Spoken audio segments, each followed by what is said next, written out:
गांव के किनारे एक पुरानी वीरान हवेली थी, जिसे लोग चौधरी हवेली कहते थे। वर्षों से वहां कोई नहीं रहता था। कहते हैं, वहां रात के समय अजीब अजीब आवाजें आती थीं, कभी किसी औरत की रोने की, तो कभी पायल की छन छन। रवि, जो शहर से गांव आया था छुट्टियां बिताने, इन कहानियों को बकवास समझता था। एक रात उसने अपने दोस्तों से शर्त लगाई कि वह हवेली में जाकर 1 घंटा बिताएगा। अगली रात रवि टॉर्च लेकर हवेली की ओर चल पड़ा। अंदर दाखिल होते ही एक अजीब ठंडक ने उसे घेर लिया। दीवारों पर जाले और धूल जमी थी और हर कोना रहस्यमय सन्नाटे में डूबा था। तभी उसकी टॉर्च की रोशनी एक कमरे में जाती है, जहां दीवार पर पुरानी तस्वीरें लटकी थीं।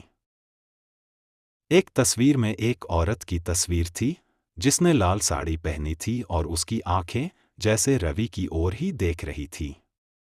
रवि कुछ असहज महसूस करने लगा। अचानक पायल की छन छन की आवाज आई।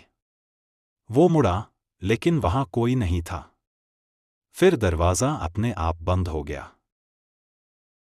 रवि डर से कांप गया, पर हिम्मत कर आगे बढ़ा।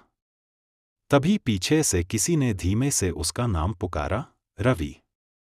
आवाज धीमी पर बहुत ठंडी थी। वह पलटा, पर कोई नहीं था। अब वह दौड़ने लगा, पर उसके कदम जैसे भारी हो गए थे। तभी उसे एक परछाई दिखी, जो उसी औरत की थी जिसे उसने तस्वीर में देखा था। वह हवा में तैरती हुई उसकी ओर बढ़ रही थी। रवि ने जोर से चिल्लाया और बेहोश हो गया। सुबह गांव वाले उसे हवेली के बाहर बेहोश पाए। उसके होश में आने पर वह कुछ भी नहीं बोल पाया, बस तस्वीर वाली औरत की ओर इशारा करता रहा। उस दिन के बाद रवि कभी उस हवेली की ओर नहीं गया। लेकिन गांव में अब भी लोग कहते हैं, रात को चौधरी हवेली में मत जाना, वहां कोई अब भी इंतजार कर रहा है। गांव के किनारे एक पुरानी वीरान हवेली थी, जिसे लोग चौधरी हवेली कहते थे। वर्षों से वहां कोई नहीं रहता था। कहते हैं, वहां रात के समय अजीब अजीब आवाजें आती थीं, कभी किसी औरत की रोने की, तो कभी पायल की छन छन।